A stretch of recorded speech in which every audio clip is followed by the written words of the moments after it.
세계적인 기독교 작가인 필립 얀시의 기도라는 책이 있습니다. 이 기도라는 책에 부제목이 붙었는데 그 부제목이 참 흥미롭습니다. 이런 제목입니다. 하나님께 가는 가장 쉽고도 가장 어려운 길이라는 부제목이 덧붙여져 있습니다. 이런 뜻인 겁니다. 기도란 하나님께 나아가는 길이라는 겁니다. 더 정확히 말하면 기도라는 것이 하나님께 나아가는 길인데 그 길이 때로는 쉽고 때로는 어렵기도 하다라는 겁니다. 참 알쏭달쏭한 이야기입니다. 기도가 하나님께 나아가는 길이고 그 길이 어떨 땐 쉽고 어떨 땐 쉽지 않다. 알쏭달쏭한 이야기죠. 하지만 굉장히 정확한 말입니다. 왜냐하면 기도는 쉽기도 하지만 어렵기도 하기 때문입니다. 그렇다면 기도가 쉬운 것과 기도가 어려운 것을 구분하는 과연 기준은 무엇일까요? 오늘 본문의 내용은 구원의 원리에 대한 이야기입니다. 다시 말하면 기도와 전혀 상관없어 보이는 본문입니다. 그러나 오늘 본문은 단순히 구원의 원리만을 말해주지 않고 기도의 원리를 설명하는 일에도 대단히 훌륭한 본문입니다. 그래서 오늘 말씀을 통해서 우리가 배우려고 하는 목적은 그겁니다.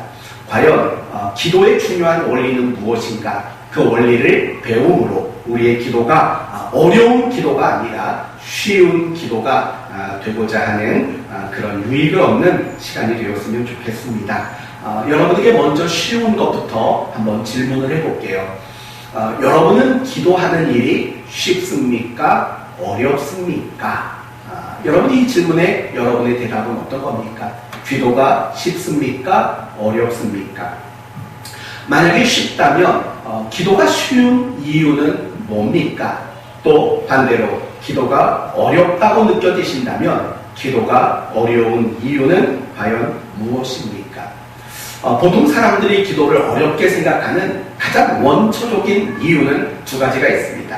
첫째는 기도를 어떻게 해야 하는지에 대한 방법론적 이유가 있습니다. 예를 들면 이런 겁니다. 기도할 때 어떤 순서대로 기도해야 하는가라는 이런 방법을 몰라서 어렵게 느끼는 분이 있죠. 방법, 기도 순서 이런 것들을 모르는 거죠. 그러니까 보통 5손가락으로 기도하는 방법을 설명하기도 합니다. 첫 번째는 뭡니까? 하나님을 아버지라고 부른다. 두 번째는 감사, 세 번째는 회개, 네 번째는 간구, 그리고 마지막 5번째는 예수님의 이름으로 기도한다. 이렇게 기도하는 순서를 가르쳐 주기도 합니다. 또는 어떤 사람들은요, 내가 기도할 때 어떤 단어와 어떤 표현을 써야 하는가 이걸 몰라서 기도가 어렵다라고 생각하는 분도 있습니다.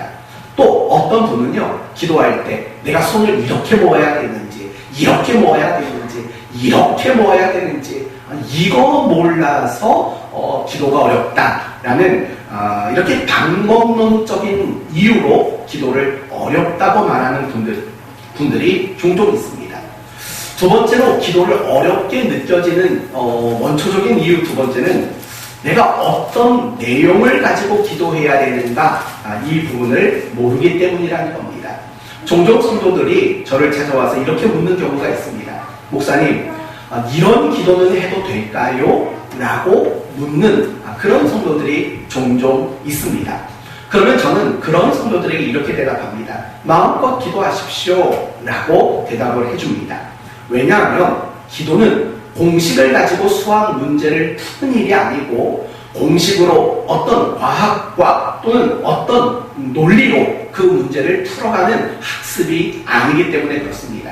기도라는 것은 하나님을 만나고 하나님과 교제함으로 하나님을 더 알아가고 하나님과 더 가까워져 가는 신앙의 과정인 것이지 기도는 결코 학문이 아니기 때문입니다. 다시 말하면 기도하는 방법이나 또는 기도할 때 어떤 내용을 가져야 하느냐 그건 그렇게 크게 중요하지 않습니다. 더욱이 성경은 우리에게 기도라는 것을 말할 때 어려운 것으로 설명한 적이 단 한 번도 없습니다. 아니요. 어떤 면에서는 성경은 기도에 대한 어떤 설명을 주고 있는 본문이 그다지 많지 않다라는 겁니다. 예수님의 제자들에게 주기도문을 가르쳐 주신 거, 그 본문 외에 기도는 이렇게 하는 거다, 이런 내용을 가지고 하는 거다 라는 자세한 기도의 교훈과 가르침을 주고 있는 본문을 여러분 보신 적 있으십니까? 그렇지 않습니다. 단지 기도해라, 부르짖어라, 간구해라 라고 우리에게 기도를 말할 뿐이지, 우리가 기도할 때는 이런 순서이어야 한다, 이런 내용과 이런 표현을 써야 한다, 이런 식으로 기도를 장황하게 설명하는, 학문적으로 설명하는 본문은 성경에 사실은 존재하지 않습니다. 그렇기 때문에 기도하는 것은 사실은 어려울래야 어려울 수가 없는 겁니다. 기도는 굉장히 쉬운 겁니다. 하다못해 우리 민우나 우리 하은이나 이 어린 아이들조차도 할 수 있는 것, 그게 사실은 기도인 겁니다. 어렵지 않은 겁니다. 그런데도 불구하고 많은 그리스도인들은 기도를 어렵게 생각합니다. 뭐 때문이라고요? 기도하는 방법, 기도해야 되는 내용에 대한 어려움을 느끼기 때문인 거죠. 그거 말고도 조금 더 실질적인 이유가 있기 때문입니다. 사실은 이 부분이 조금 더 여러분에게는 해당이 될 것이라고 생각합니다. 첫째는 이런 겁니다. 우리가 기도할 때 하나님의 임재를 인식하기가 어렵기 때문이라는 겁니다. 여러분, 기도할 때 중요한 사람은 누굴까요? 기도하는 우리일까요? 우리의 기도를 들으시는 대상이신 하나님일까요? 누가 중요합니까? 물론 우리도 중요합니다. 그러나 우리의 기도를 들으시는 대상이시며 우리의 기도를 결정하시는 주권자이신 하나님, 그분이 사실은 훨씬 더 중요한 분인 거죠. 그렇기 때문에 우리 기도할 때에 그 하나님이 나와 함께 한다라는 사실을 인식하는 일들은 굉장히 중요한 겁니다. 그러나 문제는 뭡니까? 하나님은 항상 우리와 함께 합니다. 내가 기도하는 그 자리에 하나님은 이미 함께하고 계십니다. 내가 기도하는 그 기도의 내용에 하나님은 이미 귀를 기울이고 계십니다. 그러나 문제라는 것은 뭐냐면 그런 하나님을 내가 기도하는 가운데 인식하지 못할 때가 많다는 겁니다. 내가 기도하는 시간 하나님이 보이지 않습니다. 기도하는 시간 하나님이 내 기도를 듣고 있는지 안 듣고 있는지 확인할 방법이 없습니다. 내가 하나님 앞에 아무리 많은 것을 말해도 하나님은 내게 대답해 주지 않으십니다.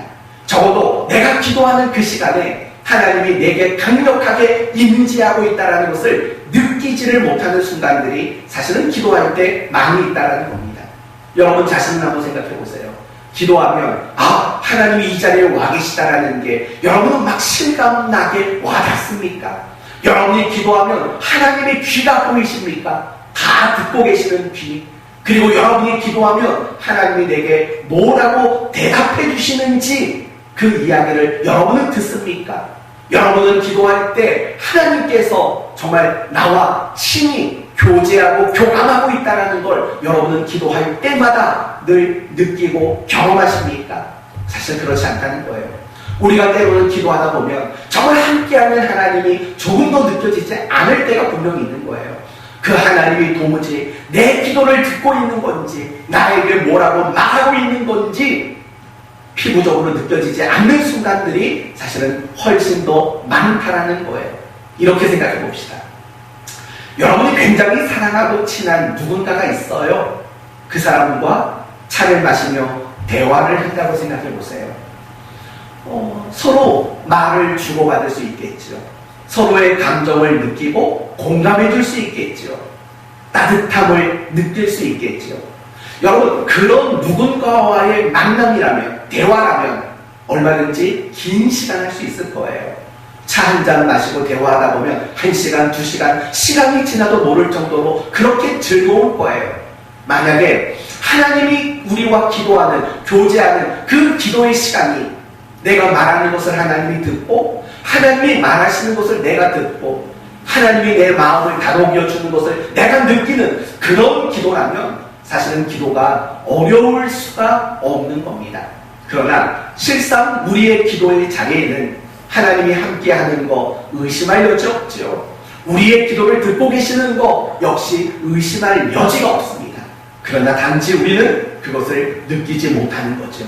그래서 때때로 우리의 기도가 독백인 것처럼 느껴질 때가 있고, 때로는 우리의 기도가 허공을 맴도는 메아리처럼 느껴질 때도 사실은 있는 거예요.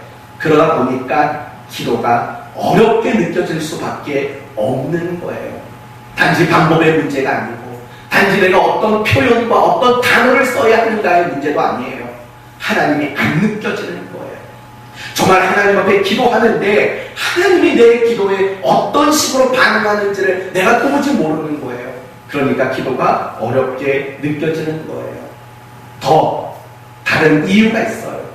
우리가 기도할 때 어려움을 느끼는 이유는 기도 그 자체에 집중하기가 어렵기 때문입니다.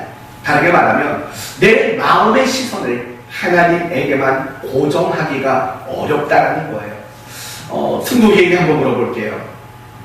눈을 뜨고 기도할 수 있나요? 없나요? 해도 되나요? 안 되나요? 해도 됩니다. 진짜? 예. 엄마한테 물어봐야죠. 눈을 뜨고 기도해도 됩니까? 안 됩니까?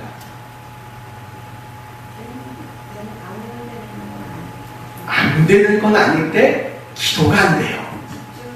그렇죠.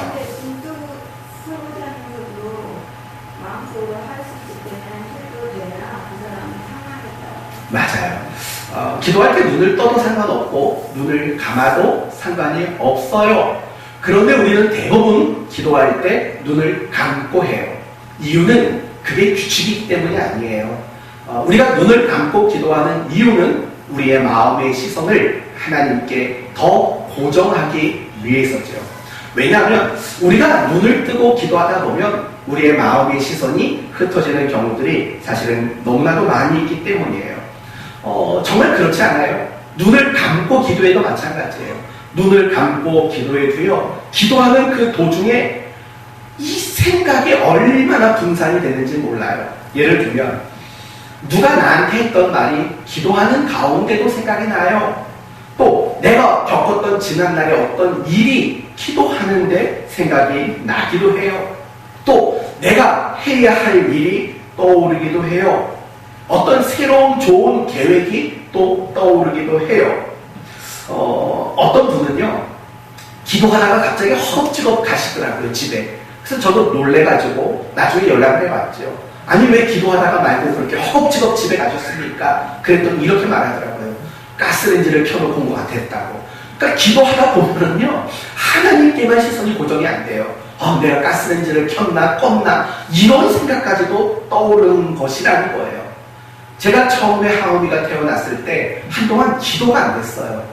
새벽에 나와가지고 기도하는데 눈만 감으면 이 갓난아이의 얼굴이 떠오르는 거예요. 기도가 안 되더라고요. 막 흐트러지더라고요. 또 어떨 때는요, 제가 운동에 빠져 있을 때는, 탁구에 빠져 있을 때는요, 새벽에 기도하는데 이 머릿속에서 내가 탁구 치는 게 떠오르더라고요. 야, 참 이게 거시기한 일이에요. 결국 그런 것들이에요. 기도가 어려운 거는요, 내 마음의 시선이 늘 하나님께만 고정되지 않기 때문에 어려운 거예요. 우리가 공동체가 함께 모여서 기도할 때도 마찬가지예요. 새벽 예배든 예전에 금요 예배든 아니면 우리가 주일날 통성 기도하든 간에 이게 또 집중이 안 될 때가 있어요. 왜냐하면 다른 사람의 기도가 내게 들려올 때가 있기 때문에 그래요. 아니, 기도를 하고 있는데 누군가가 나를 위해 기도하는 소리가 들려요. 그럼 궁금하잖아요. 저 사람은 도대체 나를 위해서 뭘 놓고 기도하는가? 이렇게 자꾸 귀가 기울여지잖아요. 그렇게 우리의 마음의 시선이 하나님께 고정되지 못하기 때문에, 집중되지 못하기 때문에 우리의 기도는 어려움을 느끼는 거예요. 그러니까 정말 여러 가지 이유로 기도에 어려움을 느껴요. 기도는 어떤 방법으로 해야 되는지, 기도는 어떤 내용이어야 하는지, 그리고 여기서 더 넘어가서도 마찬가지였던 거죠. 정말 기도하는데 하나님이 안 느껴지고, 또 기도하는데 기도가 집중이 되지 않고, 이런 식으로 인해서 우리의 기도는 어려움을 느낄 때가 많이 있는 거예요. 그런데요, 진짜 중요한 건 지금부터예요. 우리의 기도가 어려움을 느끼는 것, 더 나아가서 우리가 더 열심히 기도하지 못하는 더 본질적인 이유가 있어요. 그것은 기도에 대한 절박한 필요성을 느끼지 못하기 때문이라는 거예요. 기도에 대한 절박한 필요성. 나는 정말 기도해야 돼. 라는 기도에 대한 간절함이 없어서 사실은 기도는 굉장히 어려운 일이 되고 마는 겁니다. 여러분은 개미와 배짱이 이야기 아시죠? 개미는 여름 내내 열심히 일을 해서 양식을 모았다고요. 그런데 배짱이는 그렇게 열심히 일하는 개미 옆에서 놀았다고요. 그리고 그렇게 열심히 일하는 개미가 이해가 되질 않았어요. 왠 줄 알아요? 이 배짱이는 사실은 양식을 모아두어야 한다라는 그런 절박한 필요성이 그에게는 전혀 없었기 때문입니다. 그러나 개미는 달랐어요. 여름 내내 개미가 열심히 일하는 이유가 뭐예요? 양식을 모아야 한다라는 절박한 필요성이 개미들에게는 있기 때문인 거죠. 공부하는 학생들도 마찬가지예요. 학생들이 왜 공부를 열심히 안 할까요? 단지 공부하는 일이 재미가 없어서가 아니에요. 내가 공부하는 일에 대한 절박한 필요성을 느끼지 못하는 거죠. 내가 공부에 대한 이 학업 과정에 대한 갈급함이 없기 때문인 거죠. 그래서 학생들이 공부하지 않게 되는 거예요. 건강관리도 마찬가지예요. 젊은 사람들은요, 건강관리 안 해요. 좋은 음식, 안 좋은 음식 이런 생각 안 한다고요. 내가 하루에 얼마 동안 운동을 하고 하루에 몇 칼로리를 먹고 뭐 이런 고민을 안 한다고요. 젊은 사람들은 안 해요. 왜요? 내가 건강을 관리해야 한다라는 그런 절박한 필요성이 느껴지지 않기 때문이에요. 저도 마찬가지예요. 저도 지금도 젊지만 더 젊을 때 건강에 대한 어떤 관리의 필요성을 느껴본 적이 없어요. 늘 건강하다고 생각하고 난 괜찮다고 생각하는 거죠. 그러나 나이가 1살, 2살 먹으면서 조금씩 느껴지는 게 있어요. 야, 건강 챙겨야겠다 라는 그런 절박한 필요성이 느껴지는 거예요. 그러면 건강을 관리할 수 있게 되는 거죠. 기도도 마찬가지예요. 왜 기도가 중요한 것은 아는데, 내가 기도해야 되는 거 아는데 왜 기도가 안 될까? 왜 기도가 내가 신앙생활 속에는 어렵게만 느껴질까? 이유는 간단한 거예요.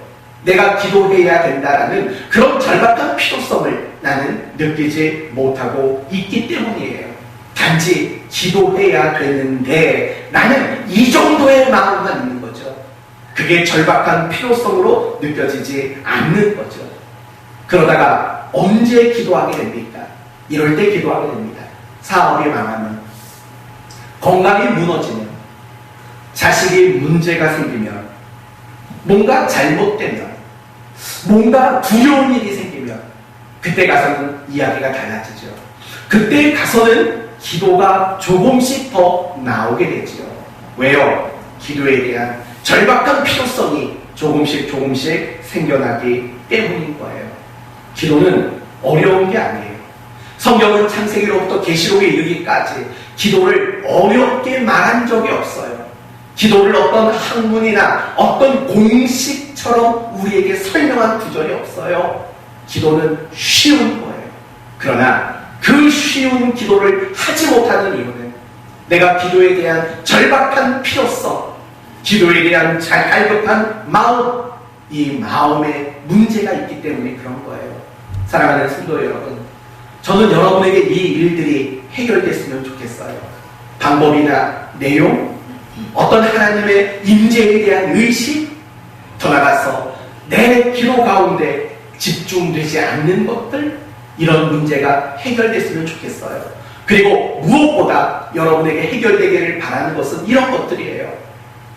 기도에 대한 절박한 필요성을 느끼지 못하는 마음, 그 마음이 해결되어서 여러분 모두가 기도에 더 집중하고 더 많이 기도하는 여러분들이 되셨으면 좋겠습니다. 여기까지는 서론입니다. 오늘 본문을 이해하려면 바로 이 부분이 필요한 거예요. 우리는 기도해야 되는 거 알아요. 근데 안 돼요. 어려워요. 왜냐하면 절박한 필요성이 느껴지지 않기 때문이라는 거죠. 이 부분은 여러분이 좀 기억을 해두셨으면 좋겠어요. 이제 기도에 대한 이야기는 잠깐 접어두겠습니다. 이제 오늘 본문에 대한 이야기를 좀 해볼게요. 오늘 본문을 보면 16절에 이런 말이 나와요. 또 십자가로 이 둘을 한 몸으로 하나님과 화목하게 하려 하심이라. 원수된 것을 십자가로 소멸하시고 라고 말합니다. 그러면 여기서 먼저 우리가 해결해야 될 것은 이런 것들이에요. 과연 16절에 나오는 이 둘을 이라고 말할 때 둘은 과연 무엇과 무엇을 말하는 걸까요? 십자가로 이 둘을 한 몸이 되게 했대요. 이 둘이라는 표현의 의미하는 대상은 누굴까요? 첫 번째는 유대인과 이방인을 말하는 겁니다. 여러분, 유대인과 이방인은 항상 원수지간이었던 것 아시지요? 그런데 예수 그리스도가 십자가의 죽으심으로 말미암아 유대인과 이방인들, 이 원수되었던 관계를 한 몸이 되고 화목하게 만드셨다라는 얘기예요. 그리고 두 번째 말하는 이 둘은 이런 거예요. 모든 인간과 하나님을 말하는 거예요. 인간과 하나님은 원수의 관계 속에 있었던 사람들이에요. 이유가 뭐지요? 바로 죄 때문에 그래요. 하나님께 대한 거절, 또 하나님께 대한 반역, 이런 것들이 결국 모든 인간이 하나님과 원수가 되는 관계로 전락할 수밖에 없게 되었다는 거예요. 그런데 이런 인간을 하나님과 하나가 되게 하고 하나님과 화목하게 만드신 분이 누구라고요? 예수 그리스도예요. 그분의 십자가가 원수되었던 하나님과의 관계, 또 원수였던 이웃과의 관계를 화목으로 만들어 놓으셨다는 거예요.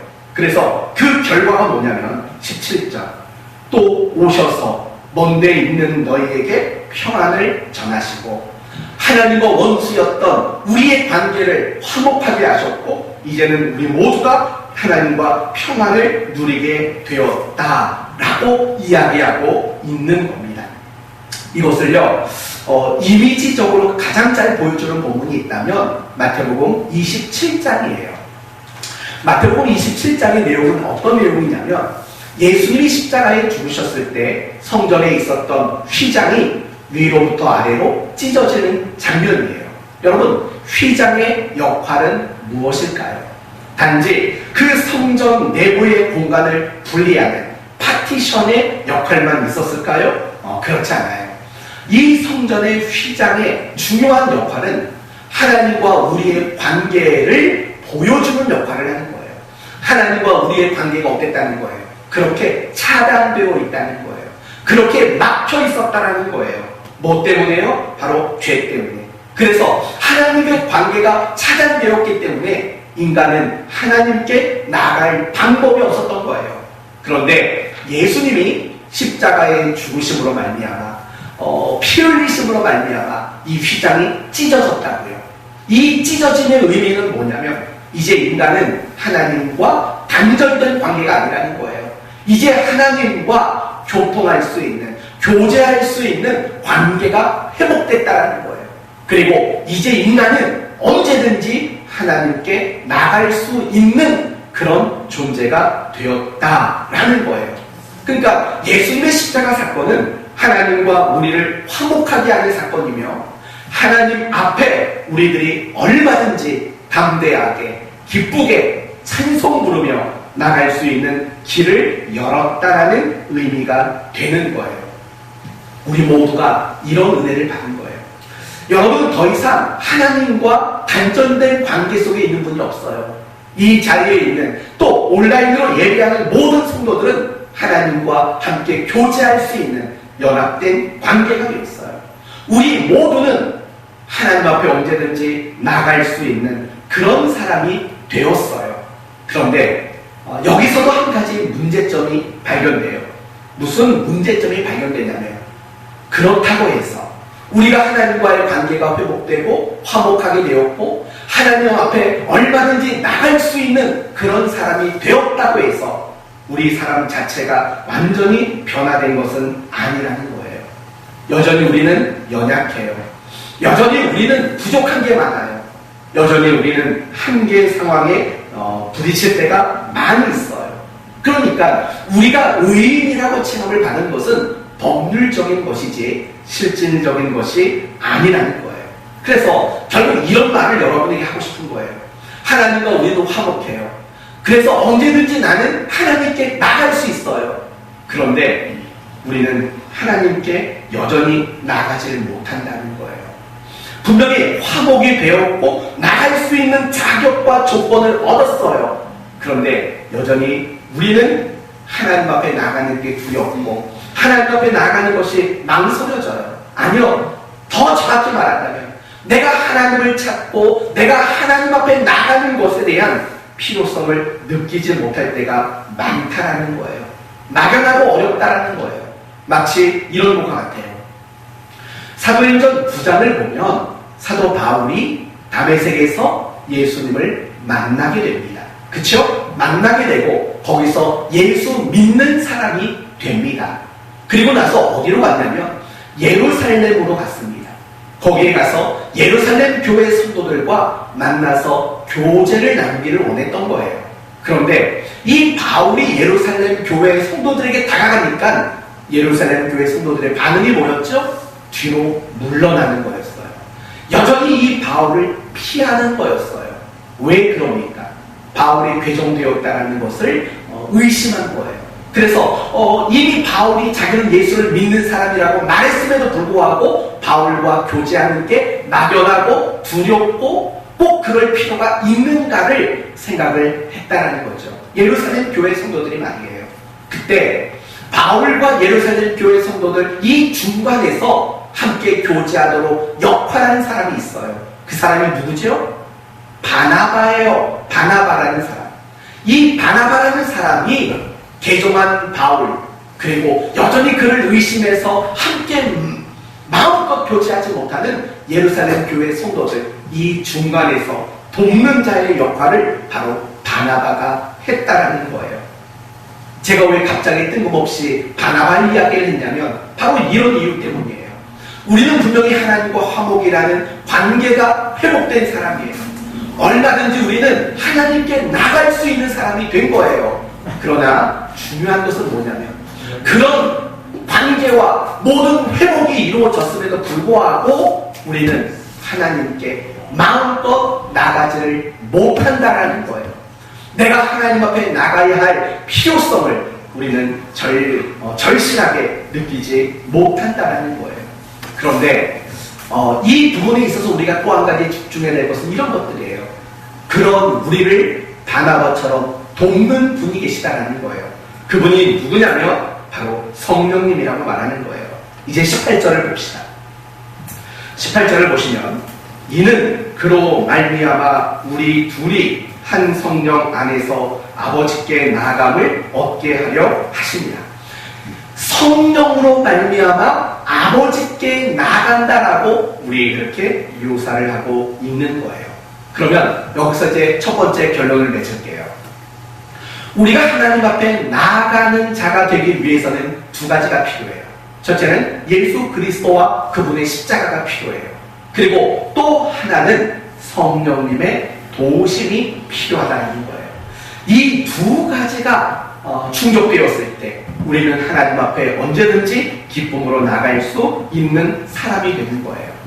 여러분, 이제 이 내용, 제가 지금까지 설명했던 이 16절에서 18절까지의 내용을 이제는 기도와 연관을 지어보도록 하겠습니다. 먼저 우리가 하나님 앞에 기도할 수 있다는 것은 어떤 의미냐면 하나님과의 관계가 회복되었다는 의미예요. 그리고 하나님과의 관계가 올바르게 유지되고 있다는 의미가 바로 기도한다라는 말의 의미인 거예요. 여러분, 우리는 흔히 너무나도 1차원적으로만 생각을 해요. 나는 오늘 기도를 했다, 하지 않았다. 늘 우리의 신앙의 점검은 여기까지만 있는 거예요. 난 기도했냐, 안 했냐. 난 오늘 성경 봤냐, 안 봤냐. 난 오늘 찬송 불렀냐, 안 불렀냐. 우리는 늘 이렇게밖에 생각 안 해요. 하지만 여러분, 조금만 더 깊게 생각해야 돼요. 기도라는 것은 단지 내가 했냐, 안 했냐가 중요한 게 아니에요. 기도의 의미는 내가 하나님과의 올바른 관계가 유지되고 있다는 것을 증명하고 반증하는 사건이 사실은 기도라는 거예요. 그렇다면 여러분 스스로 생각해 보세요.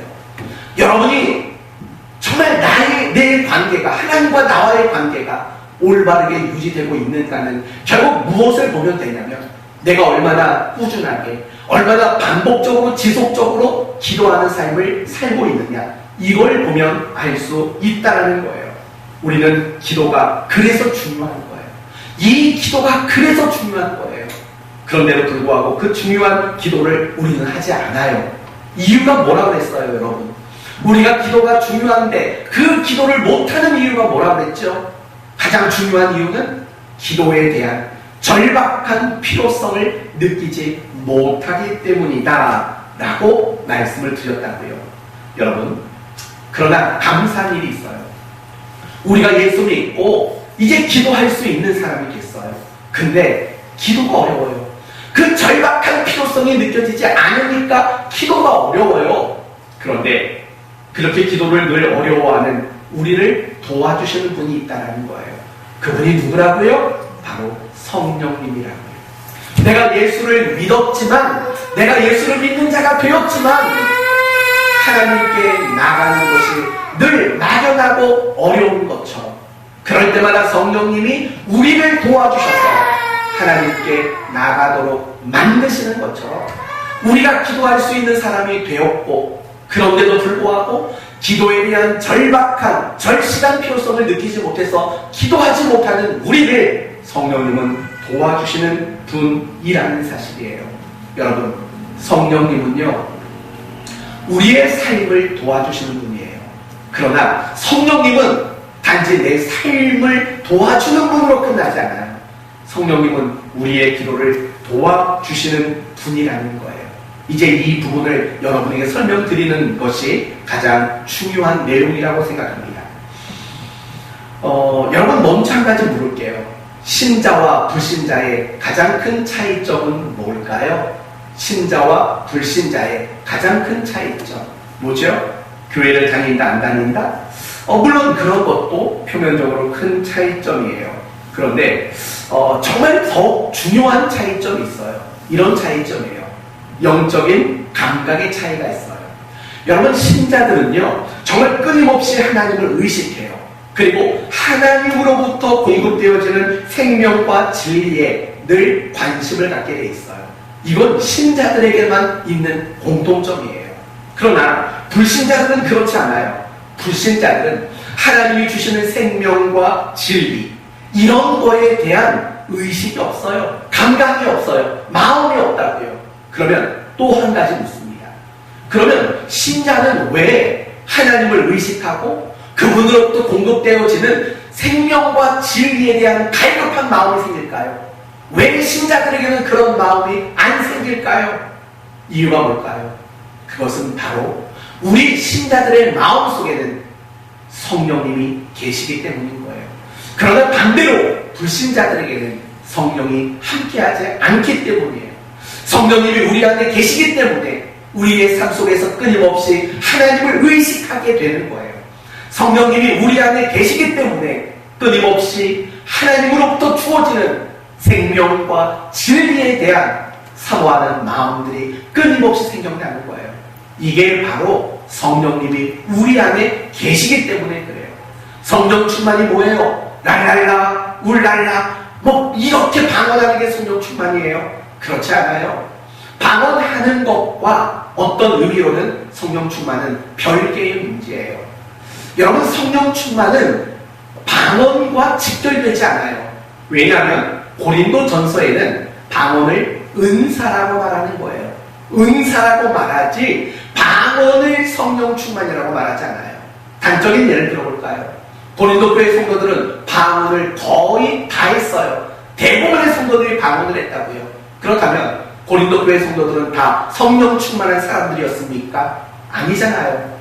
믿음이 연약한 자들을 무시했고, 온갖 음란, 이혼, 우상 숭배, 모든 탐욕, 이런 것 때문에 바울에게 계속 야단받고 꾸중받았잖아요. 근데 방언을 했다고요? 방언을 한다는 것은 성령 충만한 건 아니에요. 방언은 은사일 뿐이라는 걸 잊지 말아야 돼요. 진짜 성령 충만이 뭔지 아세요?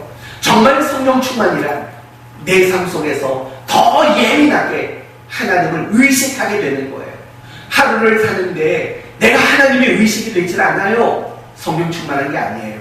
그러나 하루를 살면서 매 순간순간마다 하나님이 의식이 돼요. 그분에게 생명을 바라고 그분의 진리를 사모하게 돼요. 그게 바로 성령 충만이라는 거예요. 바로 이런 것들 때문이에요. 신자와 불신자의 가장 큰 차이는 영적인 감각이겠죠. 그리고 그런 영적인 감각의 차이가 날 수밖에 없는 이유는 성령님이 우리에게는 내주하시기 때문인 거죠. 그렇다면 성령님은 우리 안에 함께 계세요. 내주하고 계세요. 그렇다면 우리 안에 내주하신 성령님이 하시는 일이 뭔데요? 굉장히 많은 일을 해요. 예를 들면 예수님의 죽음이 나를 위한 죽음이라는 것을 믿게 만드는 일을 성령님이 하세요. 그리고 하나님을 아버지라고 부를 수 있도록 만드는 일도 성령님이 하세요. 여러분 하나님을 아버지라고 부르는 거 어색하세요? 안 어색하세요? 어색하지 않아요. 자연스러워요. 아무나 다 할 수 있을 거라고요? 아니에요.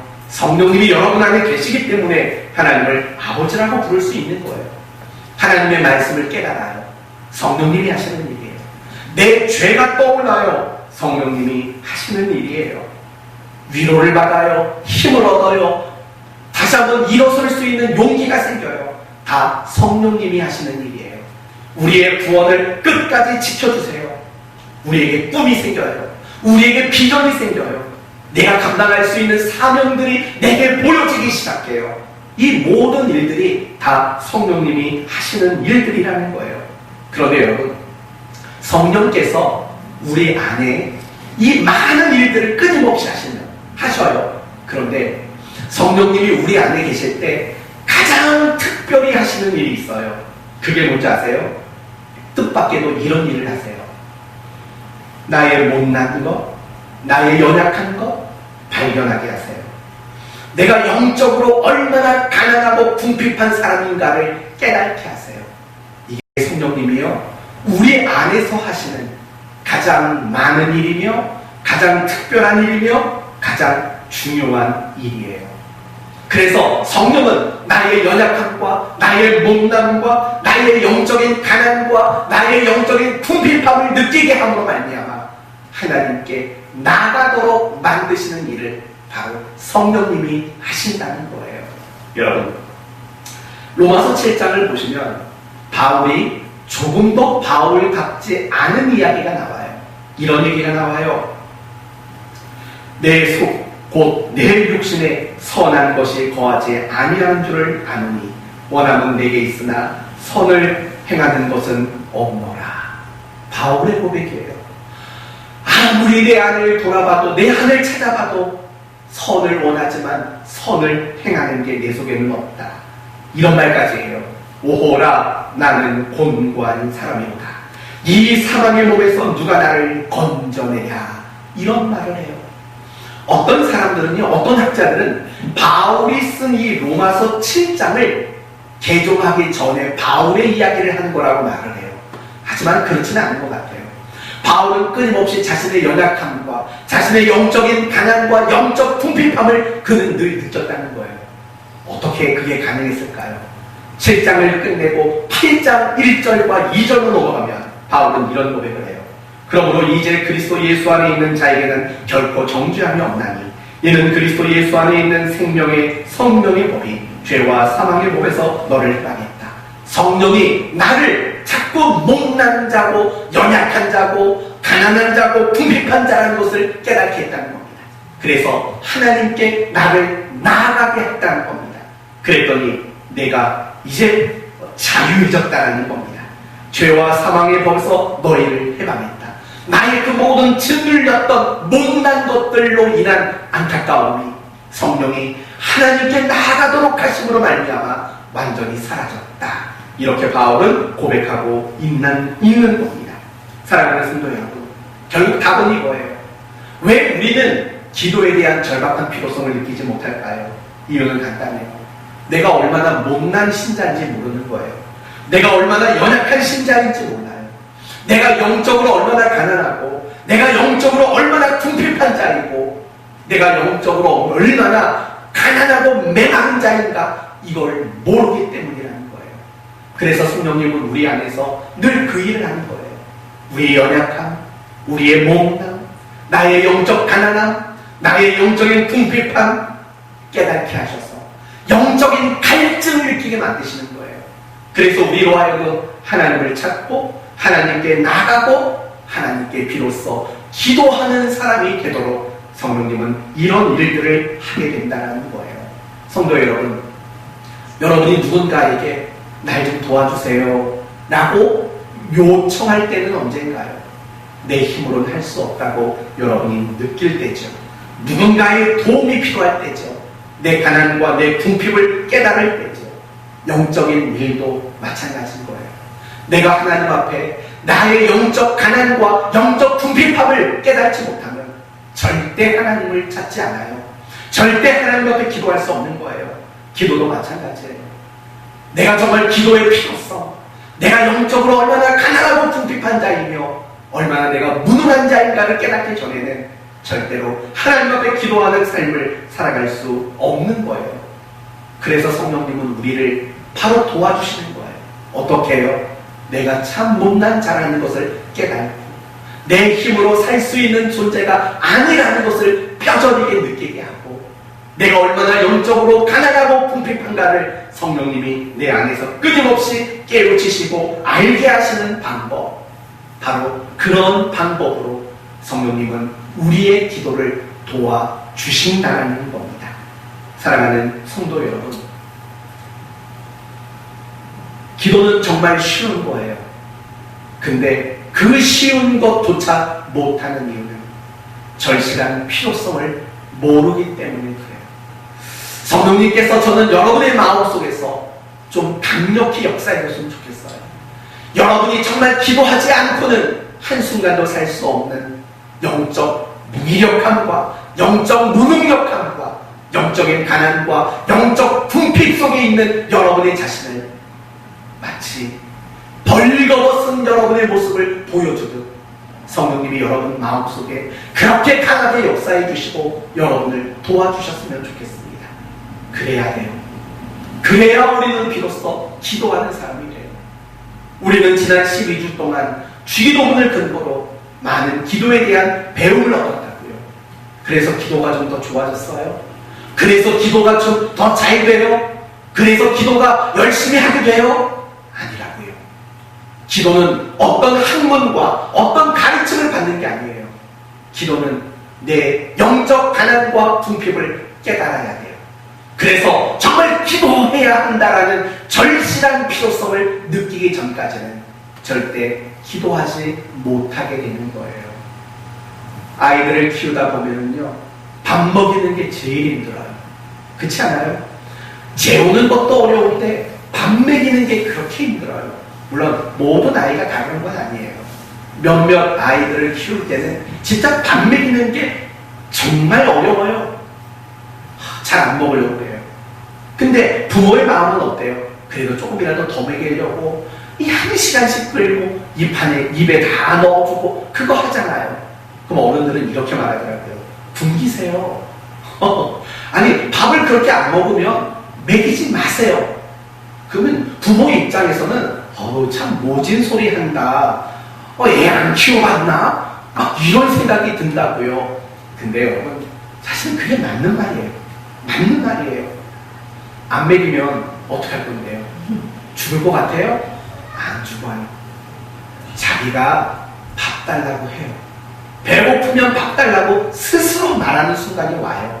그런데 우리는 이 한 끼 못 먹는 것 때문에 그냥 마음 졸이고 안타까운 거잖아요.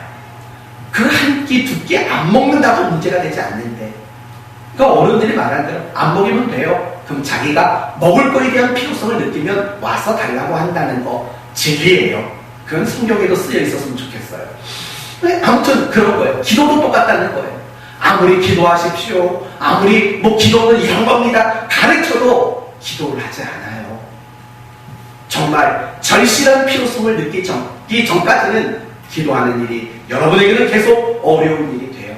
자꾸 내 의지만 가지고 내 힘만 가지고 기도하려고 하니까 우리는 자꾸 기도는 어렵다라고만 느끼는 거예요.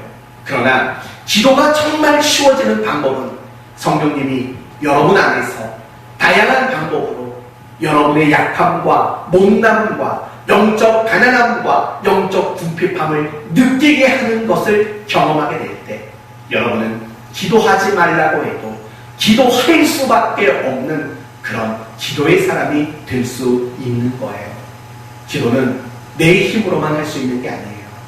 기도는 내 의지만 있다고 해서 되는 일이 아니에요. 성령님이 도와주셔야 돼요. 기도는 성령님과 함께 해야 되는 거예요.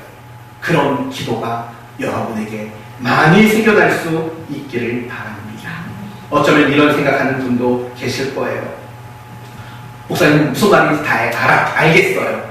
근데 성령님은 왜 제 기도를 안 도와주실까요? 혹시 성령님이 내 안에 안 계실까요? 라고 묻는 분이 계실지도 몰라요. 그렇지 않아요. 여러분이 예수를 믿는 자가 맞다면 여러분 안에는 성령님이 틀림없이 계셔요. 틀림없이 계셔요. 그리고 영원히 그 성령님은 여러분을 떠나지 않으실 거예요. 그런데도 기도의 도움을 못 받고 계세요? 이유는 간단해요. 여러분이 성령님을 외면하기 때문에 그래요.